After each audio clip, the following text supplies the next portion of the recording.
I'm Jeff Francoeur, and you're watching Mets Weekly. Coming up on Mets Weekly, presented by FlatRate Moving. Oh, we gotta turn it! Turn it! Oh! We go one-on-one with Mets first base coach, Razor Shines, who explains the exclusive Big Boy Club. Plus, we break down the early success of Mets pitcher R.A. Dickey and find out what makes his knuckleball so unique.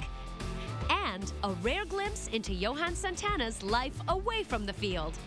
By fans for fans, it's Mets Weekly, presented by FlatRate Moving. I told you.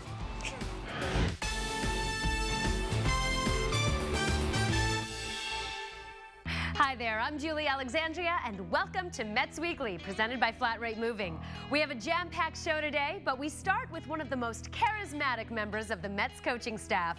Razor Shines is currently in his second season with the Mets. Last year, he spent the year as the Mets' third base coach, but this season, Shines is playing the role of first base coach. Earlier this week, we got a chance to sit down with the always engaging Shines to see how he's adjusting to his new role. Keep an eye on Pagan. Good, great. That ball ain't coming back. Now, if I tell you a chicken can pull a plow, don't ask me how, just hit him up. Now, I don't know what's gonna happen when they hit this glove. I'm here with first base coach, Razor Shines. Last time I spoke to you, we were in Port St. Lucie, and you were the third base coach. Correct. Now you're the first base coach. Yes. So talk to me about the adjustment there. Well, there's not a big adjustment. There's just less, I don't want to say less responsibility. There's different responsibilities.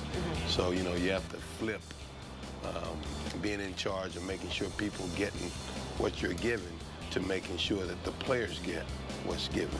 First and third, 7th game of the World Series. Oh, we got to turn it! Turn it! Oh, making plays with ease. I'm not sure that fans are all that familiar or maybe even realize all of your responsibilities. So can you take us through a day in your life as a first base coach? Well, the first thing I do when I get to the park is make sure I'm prepared on the opposing team's pitchers and what they do and how they pick off and what counts they like to come over in so that I can prepare the base runners.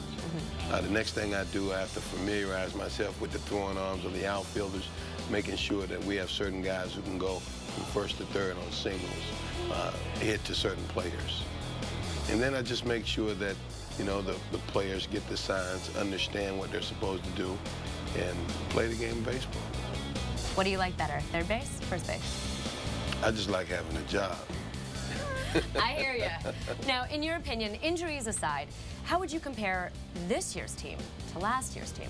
I think coming out of spring training last year, the team was expected to win the division, expected to compete all year. This year's team coming out of spring training, there were some question marks. You know, whether we could do this or do that, how well will they do certain things. So I think the fanfare this year was a lot less than it was the previous year. Oh, you tried to get me in. Yeah, you need a break, man. Got to take care of that golden arm. You pitch a lot during practice, so do you ever ice your arm, and how many pitches would you say that you throw? Well, I never ice my arm, but it does hurt. And as far as the number of throws you make during the day, I have no idea. Endless. Endless.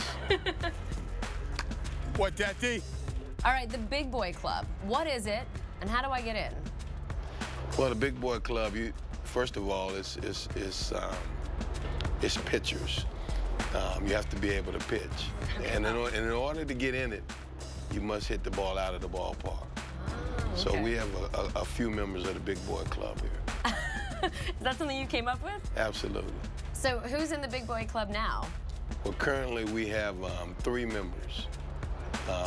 The leader is the big fella, Mike Pelfrey. He is the #1 leader. Oliver Perez is a member, and Johan Santana is the other member.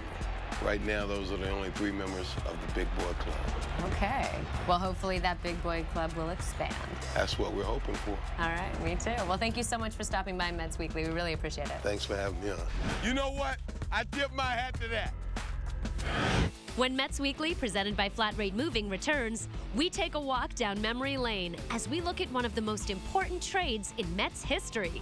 Plus, a rare glimpse into the world of knuckleballer R.A. Dickey. As soon as it leaves my hand, I know if it's a good one or not. I mean, right away.